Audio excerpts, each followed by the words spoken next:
कहते हैं कि औरत अगर जो अपनी ख्वाहिशों को पूरा करने के लिए, अपने शौक को पूरा करने के लिए, अपने स्वार्थ को पूरा करने के लिए कभी कभी घर की दहलीज को पार करती है। और जब घर की दहलीज को पार करती है तो ना सिर्फ उसे समझा पाना मुश्किल होता है, बल्कि उसको अब घर वापस लाने में भी बड़ी कठिनाई का सामना करना पड़ता है। और कई बार तो कई जिंदगियां उलझ के फंस के रह जाती है। मैं ऐसा क्यों कह रही हूँ? दरअसल आज की जो घटना है उसमें भी कुछ ऐसा ही होता है। एक शादीशुदा महिला, दो बच्चों की माँ, और एक ऐसे कार्य में लिप्त होती है जिसको सुनने के बाद, समझने के बाद हर कोई हैरान रह जाता है, परेशान हो जाता है, और कई जिंदगियां पूरी तरह से तबाह और बर्बाद हो जाती है। तो आखिरकार ये क्या मामला है, इसको जानने की कोशिश करते हैं, इसको समझने की कोशिश करते हैं। इसके लिए हमारे साथ वीडियो में अंत तक बने रहिए। नमस्कार, मैं सावित्री यादव यस के क्राइम सफर में आप सभी का स्वागत करती हूँ। उम्मीद है यस के क्राइम सफर की सारी फैमिली अच्छी होगी, अपना ख्याल रख रही होगी। आज जिस सच्ची घटना को लेकर मैं आप लोगों के बीच हाजिर हूँ, बेहद हैरान कर देने वाली है। मैं बात कर रही हूँ उत्तर प्रदेश का एक जिला लगता है कानपुर, और इसी कानपुर का एक थाना लगता है चकेरी। और बात करूं तो अभी चंद दिनों पहले, इसी 2025 5 जनवरी दोपहर के लगभग 2 बजे थाने के भीतर दो बुजुर्ग लोग पहुंचते हैं। और जब वहां पहुंचते हैं तो जो वहां के थाना प्रभारी होते हैं उनसे कहते हैं कि साहब, हमें आपसे एक शिकायत करनी। बाकी हाँ, हम लोग श्याम नगर के रहने वाले, और हमारा नाम अगर जो गोपनीय रखा जाए तभी हम आपको बताएंगे। इसके बाद जो थाना प्रभारी होते हैं वो उनको आश्वस्त करते हैं कि आपका नाम किसी भी हाल में खुलेगा नहीं, आपको जो परेशानी है, जो दिक्कत है, आप बताइए। इसके बाद वो कहते हैं कि दरअसल एक हमारे पड़ोस में एक व्यक्ति का मकान है जिसका नाम अजय सिंह है, और हमें यह संदेह कि उस मकान में सेक्स रैकेट चल रहा है। जब ऐसा वो दोनों बुजुर्ग कहते हैं तो जो थाना प्रभारी होते हैं उनको पूरी तरह से समझाते हैं और कहते हैं कि आपका नाम कभी नहीं खुलेगा और इस पे कड़ा एक्शन लिया जाएगा। अब ये उच्च अधिकारियों से बात करते हैं और 5 जनवरी की रात के 8 बजे छापा मारते हैं। जब वहां छापा मारते हैं तो जब उस कमरे पे पहुंचते हैं तो जब पहले वाले कमरे में घुसते हैं तो देखते हैं कि उसमें एक महिला और एक पुरुष आपत्तिजनक स्थिति में दोनों एक दूसरे के साथ शारीरिक संबंध बनाए। फिर पुलिस दूसरे कमरे में पहुंचती है तो वहां एक महिला और एक पुरुष बैठे होते हैं, और फिर तीसरे कमरे में घुसती है तो देखती है कि वहां 3 से 4 महिलाएं बैठी हुई हैं, और बिल्कुल सज सवर के बैठी हैं, जैसे लग रहा है कि किसी के आने का इंतजार कर रही है। अब पुलिस इन लोगों को पकड़ती है, जिसमें से 2 पुरुष और 6 महिलाएं होती हैं। इनको पकड़ के थाने लाती है। तो जब इनसे पूछताछ होती है तो जो इसमें की मेन मुखिया होती है, जिसका नाम अनीता होता है, और साथ ही एक व्यक्ति, एक आदमी जो उस कमरे में बैठा रहता है, उसका नाम राघवेंद्र शुक्ला होता है।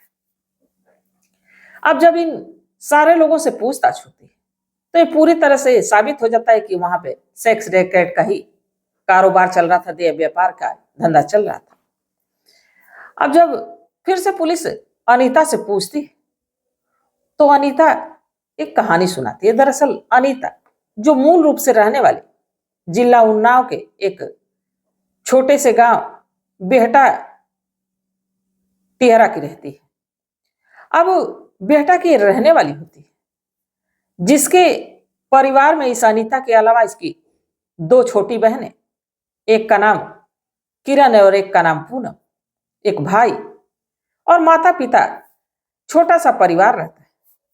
ये जो अनीता है, जब अपने पढ़ाई के समय में, जब 10th की पढ़ाई कर रही होती है, उसी समय इसकी मुलाकात एक उमेश नाम के लड़के से होती है। जब उमेश से इसकी मुलाकात होती है तो इनकी दोस्ती तो होती है, पर इसी दोस्ती के आड़ में दोनों शारीरिक संबंध बनाने लगते हैं। अब ये इस अनीता को इतना अच्छा लगता है कि उमेश से ही नहीं, उसी स्कूल के कई लड़कों के साथ वो शारीरिक संबंध बनाने लगती है। धीरे धीरे सिलसिला चलने लगता है। अब ये बात इस अनीता के पिता को पता चलती है। तो जो अनीता का पिता है, अब ये सोचता है कि इसको आगे नहीं पढ़ाना चाहिए, इसकी शादी कर देनी चाहिए। अब लड़के की तलाश में लग जाता है, और जब लड़के के तलाश में लग जाता है तो उन्नाव का ही रहने वाला राघवेंद्र शुक्ला, अब इस अनीता के पिता ने राघवेंद्र को पसंद किया। इस अनीता के लिए राघवेंद्र के पिता का नाम अजय शुक्ला, माँ कमला देवी, छोटा सा परिवार रहता है।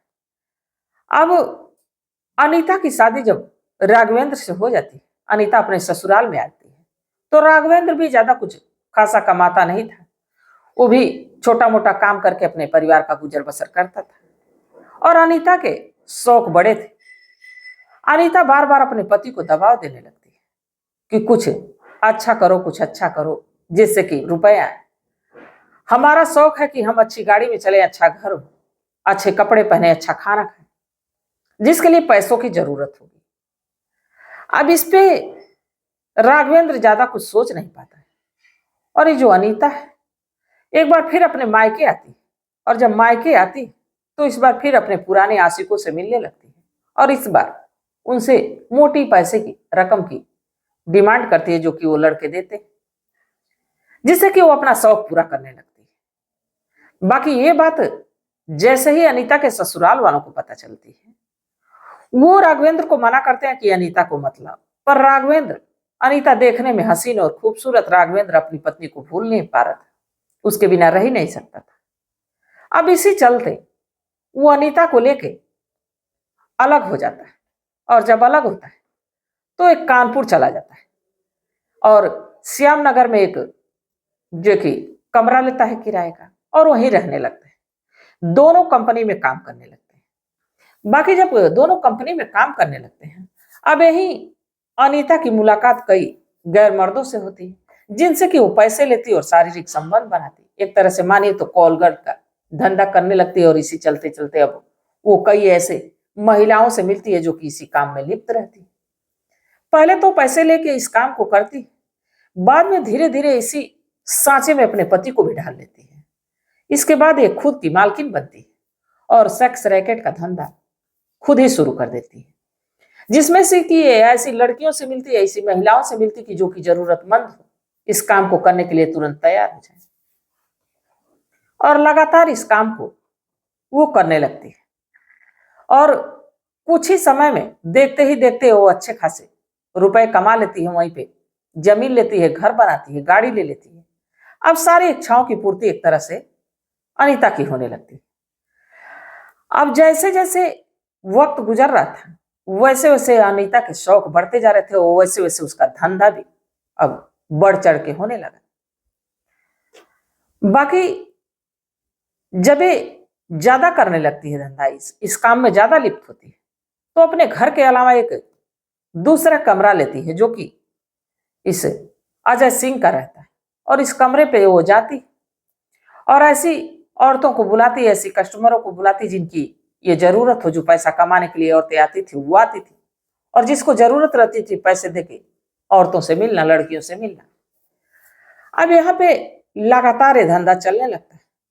तभी उस इलाके के कई लोगों को इस चीज की भनक लग जाती है, और ये शिकायत कुछ लोग जाके थाने में करते हैं। इसके बाद ये गिरोह पकड़ा जाता है, और जब पकड़ा जाता है तो अनीता इस बात का खुलासा करती है कि कैसे कैसे वो सेक्स रैकेट के धंधे में घुसी, और इसके बाद खुद करने लगी। और इसमें जो 5 अन्य महिलाएं रहती, एक का नाम नेहा, एक का नाम फूलमती, और एक का जो है कि राधा, और एक का नाम अनुप्रिया, एक का नाम किरण होता है, और एक का नाम पूनम होता है।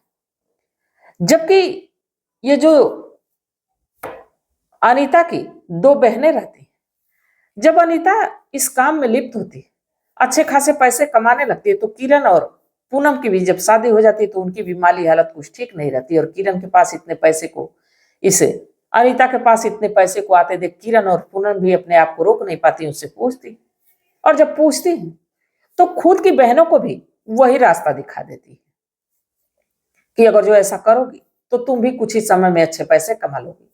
अब वो भी लोग इस धंधे में उतर जाती है और जब भी उनको आना होता तो इस कमरे पे आती और देह व्यापार का धंधा करती।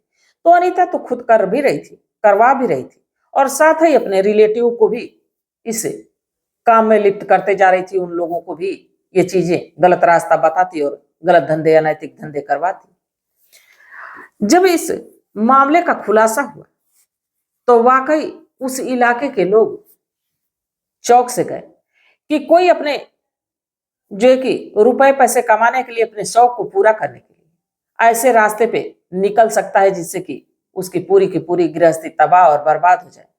इन 6 महिला को, दोनों पुरुष को अगले दिन जिला अदालत पेश किया जाता है और सभी को जेल भेज दिया जाता है। और इस अनीता के एक बेटा और एक बेटी जो कि राघवेंद्र शुक्ला के घर भेज दिया जाता है, वो अपने दादा दादी के पास है। बाकी अब ये क्या सही और क्या गलत है, क्या वो लोग अब फिर जेल से बाहर आएंगे तो इसी धंधे को करेंगे या कुछ और करेंगे, ये तो अब वक्त के हाथ में है कि आखिरकार फिर क्या करेंगे। या जेल से छूटते हैं, कितने दिन में छूटते हैं, दोनों बच्चों का क्या होगा। अब ये तमाम बातें हैं। पैसे तो कुछ ही समय में ज्यादा आया पर जिंदगियां पूरी तरह से बिखर गई, तबाह हो गई, बर्बाद हो गई। साथ में अपनी तो अनीता जिंदगी खराब की, साथ में दोनों बहनों को भी खराब कर दी। तो इस घटनाक्रम पे आप लोग क्या सोचते हैं, आप लोगों की क्या सलाह है, आप लोगों की क्या राय है, कमेंट सेक्शन में जरूर बताइएगा। तब तक आप लोग अपना ख्याल रखें, अपने परिवार का ख्याल रखें, बाल बच्चों का ख्याल रखें। मिलते हैं कल एक नई वीडियो के साथ, तब तक के लिए जय हिंद, जय भारत।